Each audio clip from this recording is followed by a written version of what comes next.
Welcome to EduCasts, home of EduCasters.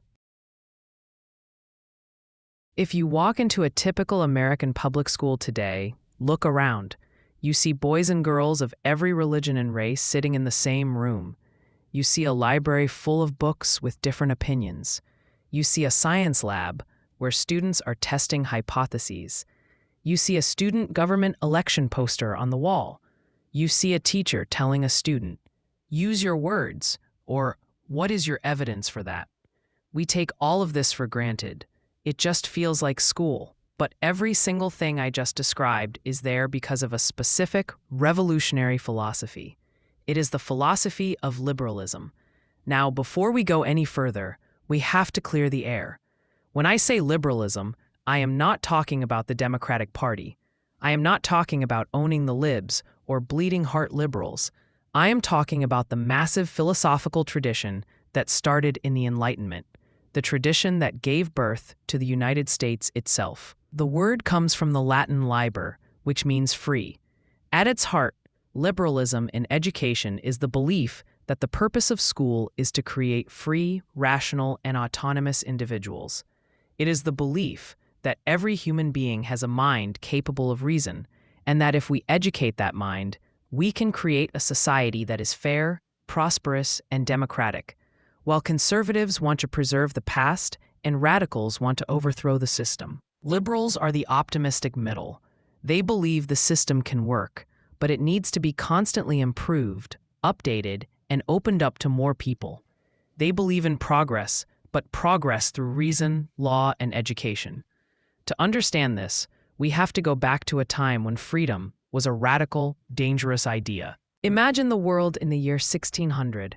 It was a world of hierarchy. Kings ruled because God said so. The church told you what to believe. You were born into a station, a peasant, a blacksmith, a noble, and you stayed there. Education was for the elite, and its main job was to teach you to obey authority and understand religious dogma.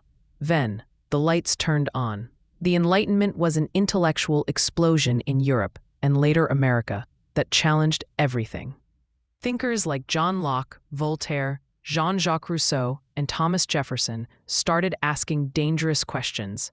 Why does the king get to rule? Is it true that we are born sinful, or are we born as blank slates?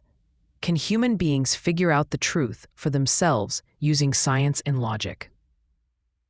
The most important concept for education came from John Locke.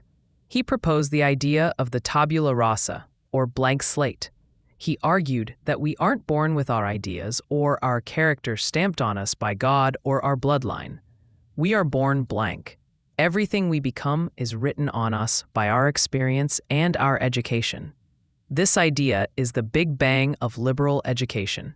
If we are born blank, that means a peasant's son is born with the same potential as a duke's son. It means that if you give people the right education, they can become anything. It means that education is the great equalizer. Thomas Jefferson took this idea and ran with it. He argued that a democracy, a government by the people, was impossible without education. How can the people rule if they can't read? How can they vote if they can't spot a lie? Jefferson famously said, "If a nation expects to be ignorant and free in a state of civilization, it expects what never was and never will be." This is the core of the liberal promise. We educate you so you can be free. Not just free from a king, but free from ignorance, free from superstition, and free from the mob. So, if you are a liberal educator in the philosophical sense, what do you actually believe? What are the non-negotiables? There are 5 massive pillars that hold this house up. 1. The rational individual, the scientific mind. The conservative respects tradition. The radical respects power and groups. The liberal respects the individual mind. Liberalism is obsessed with reason. It believes that the universe makes sense and that the human brain is a tool designed to figure it out.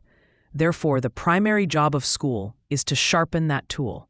In a liberal classroom, the ultimate authority is not the teacher, and it is certainly not because I said so. The ultimate authority is evidence. This is why the scientific method is the holy grail of liberal education. It teaches students that truth isn't something you are handed. It's something you test. You have a hypothesis? Great. Prove it, test it, debate it. A liberal educator wants a student who is skeptical. They want a student who asks, "What is your source?" They want a student who can look at a political ad, a used car salesman's pitch, or a historical document and use logic to take it apart. This focus on critical thinking is pure liberalism. It's the faith that if we teach people how to think, not what to think, they will eventually find their way to the truth. 2. Secularism and the marketplace of ideas. Because liberals believe in the individual's right to choose, they are fierce defenders of secularism in schools. This doesn't mean they hate religion. It means they believe that because religion is a private matter of conscience, the public school must be a neutral ground. The state has no right to tell a child how to pray. Instead of a single religious truth, the liberal school offers a marketplace of ideas. This is a metaphor borrowed from economics. The idea is that we should throw all the ideas onto the table: capitalism, socialism, Darwinism, creationism, in a social studies context, Shakespeare, Morrison, and let the students look at them. We let the ideas compete in the sunlight of open debate. We trust the students and their reason to figure out which ideas are good and which are bad. This is why liberal educators are usually the ones fighting against book bans. They believe that banning books shows a lack of faith in the student's mind. They argue, if this book is bad, let the student read it and figure out why it's bad. Don't hide it. 3. Autonomy and self-creation. Autonomy is just a fancy word for self-rule. Liberalism believes that the goal of life is to become the author of your own story. You shouldn't just be a carbon copy of your parents.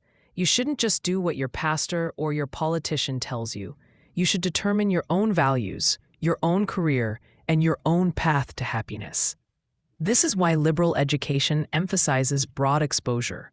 We teach you art, music, math, history, and gym. Why? So you can find out what you are good at. We offer electives. We have guidance counselors. The whole system is set up to help the individual answer the question, who am I, and what do I want to do with my life? This stands in sharp contrast to totalitarian education, where you are educated to serve the state, or purely traditional education, where you are educated to fit into your community's existing mold. The liberal school says, the world is wide open. Here are the keys. Go drive. Or, education for democratic citizenship. If the individual is the brick, democracy is the house. Liberal educators believe that the survival of the republic depends on the school. Horace Mann, the father of the American public school system in the 1800s, was a classic liberal reformer. He argued that the common school would be the place where rich and poor mixed, creating a unified citizenry. In a liberal view, school is a training ground for civic life. This is why we have student councils. It's why we teach civics and government. We aren't just teaching you how a bill becomes a law. We are trying to teach you the virtues of democracy. Tolerance. You have to put up with people you disagree with. Compromise. You can't always get your way. Respect for rules. The game only works if we all agree on the rules. When you see a school focusing on media literacy or disagreeing agreeably, that is the liberal project at work. They are trying to manufacture good citizens who won't tear the country apart. 5. Meliorism, the belief in progress. Meliorism comes from the Latin word for better. It's the belief that the world can be made better by human effort. Liberals are not fatalists. They don't believe the poor will always be with us, or war is inevitable. They believe that if we apply our brains and our resources to a problem, we can fix it. This makes liberal education inherently reform-minded. Liberal educators are always trying to fix the school and fix society. They look at poverty and say, we can fix this with Head Start programs. They look at racism and say, we can fix this with integration and multicultural curricula. They see the school as a lever. If you pull the lever correctly, you can lift the whole world. This optimism is infectious, but it can also be exhausting, as we will discuss later.